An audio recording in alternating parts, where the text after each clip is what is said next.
Hey everyone, welcome back to my YouTube channel Mannat और खुशी पानी के सीरियल के आज रात के एपिसोड में आप सबको देखने को मिलने वाला है कि विक्रांत को हो रहा है बहुत ज़्यादा पछतावा। वो जाने वाला है नीतू से मिलने हॉस्पिटल और ऐश्वर्या राय और उसकी टीम मिलकर लूटने वाली है मन्नत को। जैसे ही सीरियल स्टार्ट होगा आप सबको देखने को मिलेगा कि मन्नत के साथ गाड़ी में छीना झपटी करती हुई नजर आएगी तीनों औरतें, विशाखा, मल्लिका और ऐश्वर्या की चाल है कि मन्नत जो कुछ भी लेकर जा रही है वो उससे छीन लेना है और किसी भी तरीके से उसको हॉस्पिटल नहीं पहुंचने देना है।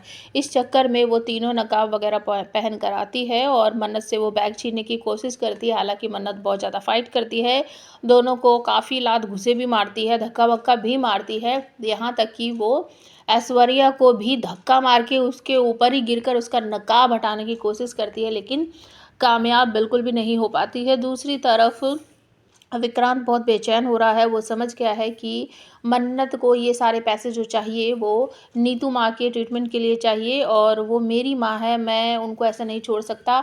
मतलब उसको बहुत ज़्यादा गिल्टी फील हो रही है, वो बहुत ज़्यादा पछता रहा है और वो को सोच रहा है कि मैं कुछ भी करूँगा, अब मुझे नीतू माँ का इलाज करवाना ही पड़ेगा, मिस मन्नत की हेल्प करनी ही पड़ेगी। तो वो पछतावे में बस उठ खड़ा होता है, तुरंत ही हॉस्पिटल जाता है।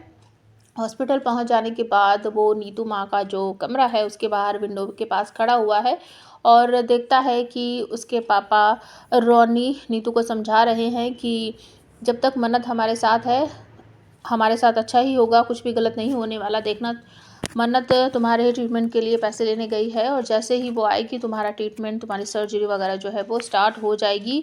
भगवान ऐसी बेटी सभी को दे और उसको भूल जाओ जिसके लिए तुम तड़प रही हो, वो नहीं आने वाला है। वो इस तरीके से बोलता है और ये सब बाहर खड़ा हुआ विक्रांत सुन लेता है और तभी टॉनी सोफे पे बैठ जाता है जाकर और वहाँ पर दुआ रहती है। दुआ नानी के साथ बात कर रही है बहुत सारी और बाहर धैर्य जो है वो मन्नत के पास कॉल लगाने की कोशिश कर रहा है, लेकिन कॉल लगता नहीं है। तो अचानक से मन्नत के हाथ से फ़ोन वगैरह गिर जाता है और उसमें डायरेक्ट कॉल कनेक्ट हो जाता है धैर्य से और बचाओ बचाओ, तुम ये नहीं कर सकते, तुम नहीं कर सकते, क्यों कर रहे हो। मतलब ये जो छीना झपटी वाला है ये सब कुछ धैर्य को सुनाई दे रहा है।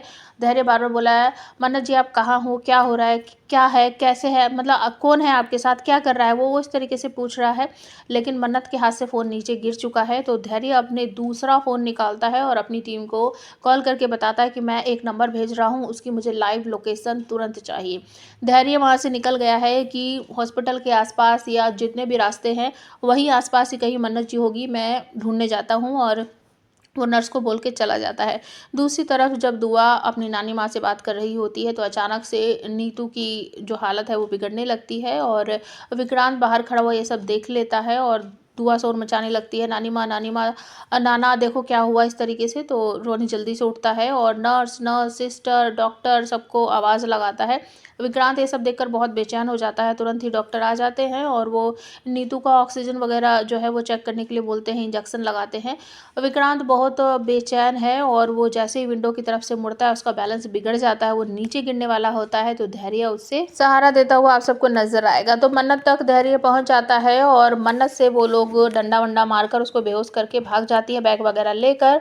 जब धैर्य जाता है तो मन्नत वहां पर बेहोश पड़ी होती है, वो उसे उठाकर हॉस्पिटल भी ले आता है। और मन्नत ये सब बैठकर जब सोच रही होती है तो उसे बहुत पछतावा होता है कि मेरे हाथ से इतना बड़ा नुकसान हो गया, वो बैग कैसे चला गया। मतलब वो लोग पहले से ही मेरा पीछा कर रहे थे, उन्हें कैसे पता था मैं कौन से रास्ते से आऊँगी, कहाँ से जाऊँगी, कैसे, क्या उस बैग में क्या है। मतलब वो लोग मुझ पर नज़र रख रहे थे। और विक्रांत हॉस्पिटल से बाहर निकलकर बहुत रो रहा है।